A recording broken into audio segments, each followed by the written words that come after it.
Hi, everybody. This is Joel Simmons for another EarthWorks Turf Talk. For many, many years, we here at EarthWorks have been getting criticized for creating fairy ring.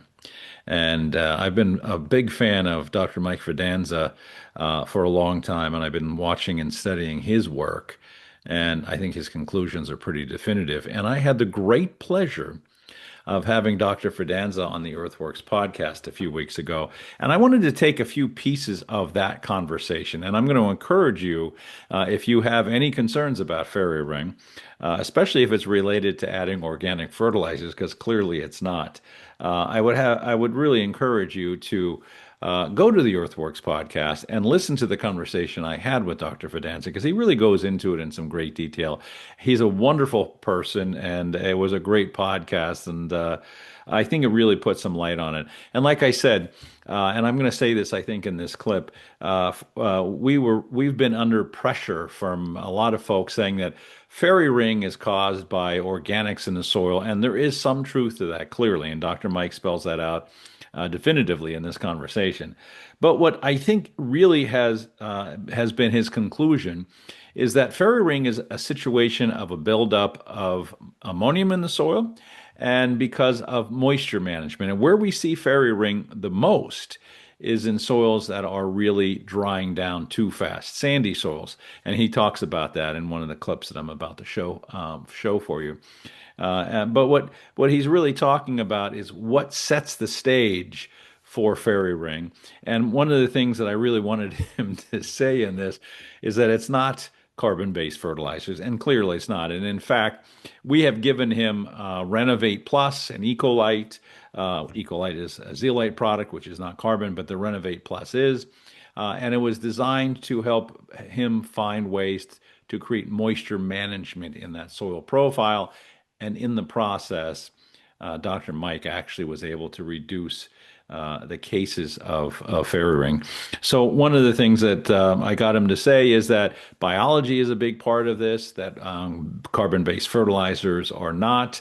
And in fact, by building a healthy biological soil management profile, you're going to manage moisture. You're going to allow ammonium to go through nitrification because it's that first step in nitrification where the ammonium just sits there because biology isn't strong enough to push it through nitrification, where the fungal spores start to really go and thrive in that ammonium-rich step of nitrification. So let you listen to Dr. Mike, and I may come back here and do a little recap.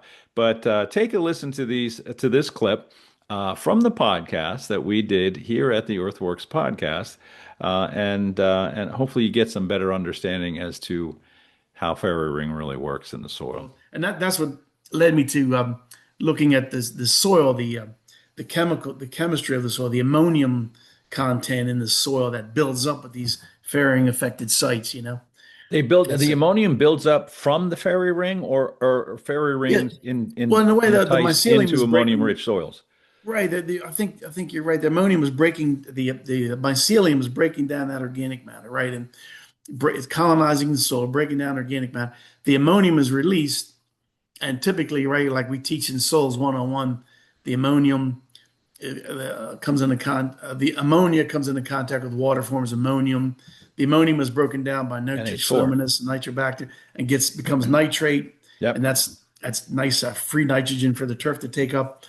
But that ammonium builds up because it's not converted to nitrate. Why? The bacteria is not there to convert it because the hydrophobic conditions caused by the fairing, the mycelium, and the interaction that's going on there. And so that ammonium just builds up and builds up. And one of the studies we did early on was, I think in healthy turf, there was maybe 5 or 7 parts per million ammonium under healthy turf. But in the fairy ring affected sites, it was up to 300, almost 400 parts per million. Just a tremendous amount of ammonium there, just literally, I guess, really pulling water out of the roots or preventing those roots are just struggling in that environment. Geez, and that's why you see there's necrotic rings showing up overnight, just dead zones and dead Because parks. of that. Now, is the fairy ring absorbing the ammonia? What's the interaction of the ammonium with the fairy ring? I mean, is it a, Well, I think the fungus is break the fungal organism itself, the mycelium. It's these are wood decaying fungi, right? yeah, And they're breaking down organic matter. They're trying to get to the lignin in the roots and the thatch, and they're colonizing that soil. And as they're breaking down the material, the ammonium is released. Now, but then there's not enough moisture in that root zone. There's not, and the bacteria aren't there to do their job to convert the ammonium to if there's not nitric. moisture, it's not going to be able to. Yeah, So it's a byproduct of just yeah, the fairy ring fungus is just trying to live its life cycle. right. It's just Like we trying to all do are. its thing, and the ammonium just gets released as a result of its colonization, and that ammonium just builds up and builds up and builds up. So I understand this. I mean, my understanding, it sounds like what you're talking about is the nitrification process, right? So things are breaking Yep. down. The first breakdown is that ammonium stage, and that Yes. tends to be fairly volatile. It'll leach off, it'll volatilize out, but without the environment where biology can get it into nitrite. Right. So it's that stage where this all activity is happening. Is that what you're telling me? Yeah, I believe so. Okay. Exactly right. That's That makes correct. Yeah. sense. I mean, yeah, because I mean, you get a lot of breakdown there, and all and that tends to be a very volatile step in the nitrification process. But Yeah. that's the piece where that particular fungi will really take hold and run with. When I got into the business, and I don't want this to Yeah. sound self-serving, but I'll throw it out anyway. No, no, good. When I got into the business, this is 1990. The general consensus was this was all caused by organic matter. It's organic matter Okay. in the soil that causes fairy ring. That's it. And it actually caused us quite a bit of grief because we were selling organic fertilizers, and people Oh, were saying, and I still get this question. People were saying, well, okay. you don't want to put anything organic down. But when I started really reading, well, two things happened.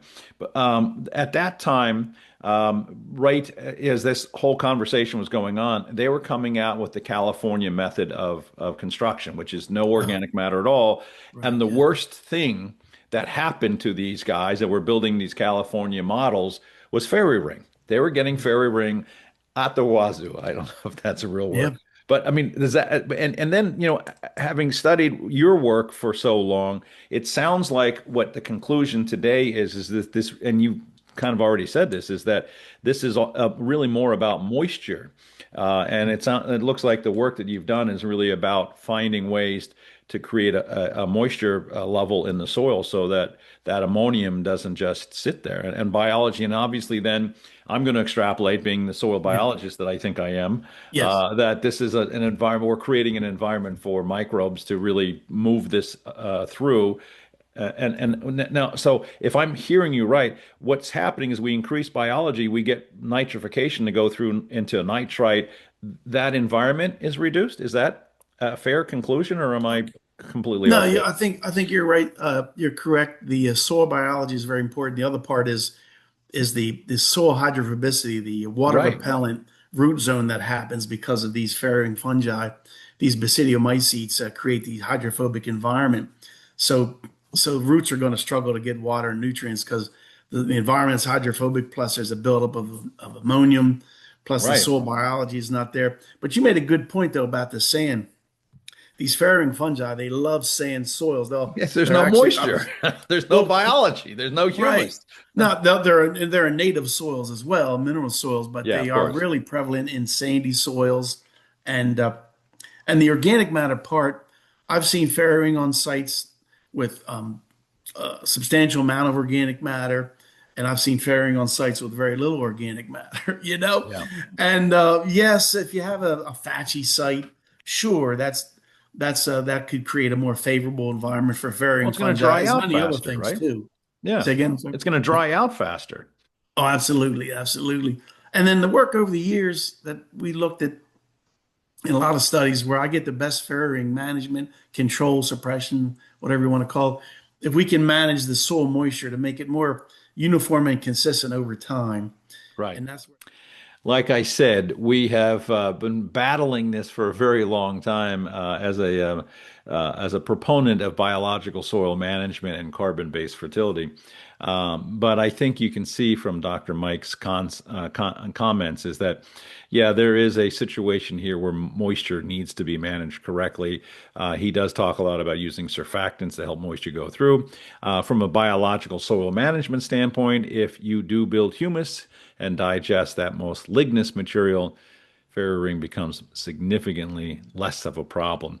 So in this final clip, I'll just let Dr. Mike kind of summarize some of the things culturally that you want to take a look at with this particular problem. And I think he spells it out very well. Again, managing organic matter means basically breaking down the lignous material into humus, which is what biological soil management does, and carbon-based fertility does. And in the process, what it's doing is it's creating a moisture management system, and it's allowing for air to move through. And he does talk about the importance of moving oxygen through the soil so that we can create that environment for soil biology to do this thing. So again, I think we can say comfortably, and I think Dr. Mike confirmed this, that biological soil management, carbon-based fertility, getting microbes working for us, doing all the things that most of us are doing today is going to help to manage the fairy ring problems that some folks seem to have year after year. And if you had a droughty summer last year, as Dr. Mike talks about, it's more prevalent the following season because now those fungal spores are sitting there and that environment was set up last summer. So manage your moisture, make sure that organic matter is digesting into humus, which will again manage the moisture, and that'll create porosity through the soil, which allows oxygen to work, and just improve the carbon foundation of your soils, so that biological soil management can take everything through nitrification. So ammonium isn't just sitting freely in the soil, and I think Dr. Mike really spells it out in great detail. I hope you enjoyed. But I want you to tell folks listening. So you've got fairy ring. Other than spraying, what's the cultural practices? I mean, you're talking about trying to find ways to eliminate ammonium, but what do you Right. tell people now culturally, not chemically? Right, yeah, because there's many fungicides labeled for fairy ring, preventative, curative, Right. so we can do that. But culturally, first of all, manage soil moisture and manage your watering. You use soil surfactants to maintain uniform, consistent soil moisture, starting in the spring through the summer and the fall. Try to maintain consistent soil moisture over time. Avoid the wet dry cycles. Okay. Manage organic matter. Obviously, if you, I mean, you don't. You need obviously you need organic matter in the soil, right? But not you got fatchy sites or sites that are You overly want good fatty. organic matter, isn't it? You Isn't want, that you're what you're right. saying? You want good organic matter, not bad organic matter. You're right. Exactly. Pay attention to that. And then, as we talked about the soil biology, you want to poke holes, core cultivation, but really needle tine. You want to get air into that oxygen into that root zone, especially if Yeah. fairing is active. You want to mitigate some of that ammonium Yeah. buildup. It's funny But you the say soil that. biology, we'll get. Yes, what's When that? when I teach my classes, I always ask my class, what's the most important nutrient in turf? And they come up with all sorts of goofy answers. Yes, But the answer that I'm trying to get them to get to is oxygen. that is so. That is so, Joe. That is so true. And what Oxygen. you're saying is that you're keeping the oxygen. So the oxygen is just feeding microbes, right? I mean, is that so Yes, yes. you're basically keeping a checks and balances there. So if we've Right. got a good population of microbes, we're going to keep the pathogens, the fungi pathogens in check. I believe that's correct. Yeah, the Okay. soil moisture and then soil biology. Do what you have to do. Do what you can to maintain healthy roots, functioning roots, and soil biology is so key there. If you do all those things, you'll mitigate or manage fairing. It won't be as severe or the fairing. I mean, the incidence won't be as common. And you may see some symptoms here and there, but you don't want to see it explode to type 1. You don't want to see dead rings Right. out Right. there. Yeah.